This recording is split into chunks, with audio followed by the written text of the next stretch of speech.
زیدان ئیقبالی عێراقیچەیە کە یاری بۆ ینی مانچستر یونایتد دەکات. هەمومان زیدان ئیقبالمان بینی کە لە کۆتایەری جەولەی چامپیۆنز لیگ و لە یاریانەکەی بەرامبەر یۆنگ بۆیزی سویسری وەک یاریزانی هێدەک بەشداری لە یاریەکەدا کرد و یاریەکەش بە یەکسانبوون کۆتایی هات. زیدان ئیقبال لە 27 نیسانی ساڵی 2003 لە شاری مانچستر ئینگلتەرا لەدایک بووە لە باوکێکی پاکستانی و دایکێکی عێراقی. سەرەتای دەستپێکی یاریکردنی زیدان ساڵی 2007 بوو کە هاتێک پەیوەندی کرد بە ئەکادیمیای یانەی ساری یونایتدەوە کە یەکێکە لە ئەکادیمیە ناوخۆییەکانی مانچستر. ساڵی 2012 دوایەوەی زیدان لە ئەکادیمیای پێشووی ئاستێکی بەرزی پێشەش کرد، یاریزان دۆزەرەوەکانی یانی مانچستر یونایتد ئەو یاریزانیان دیاری کرد بۆەوەی پەیوەندی بە ئەکادیمیای لاوانیانەکەوە بکات.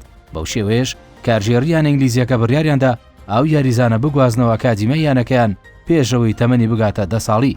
ئەو یاریزانە دەتوانێت لە زۆربەی شوێنەکانی هێڵی ناوەڕاستدا یاری بکات وەک یاری دروستکەر و یاریزانی ناوەڕاستی دووەم کە بە شێوەی هێرشبەری یاری دەکات. زیدان یاری بۆ زۆرینەی ئاستە جیاوازەکانی یانی مانچستر یونایتد کردو و توانێتی تا ئێستا 32 یاری ئەنجام بدە و 10 گۆڵیشی تۆمار کردو و گۆڵێکیشی بۆ هاوڕێکانی دروست کردووە.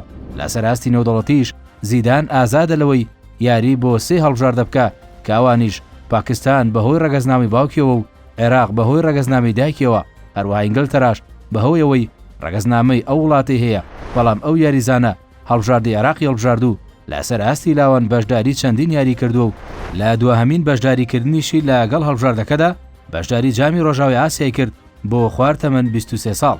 زیدان ئیقبال مانگی نیسانی ڕابردوو یەکەمین گرێبەستی پیشەگەری لەگەڵ مان یونایتد ئیمزا کردو بەهۆی ئاستە بەرزەکەیەوە ڕالف ڕانیگی ڕاهێنەریانەکە ئەو یاریزانەی سەرخست بۆ تیپی یەکەم تا لە یاریەکانی چامپیۆنز لیگ بەشداری بکات.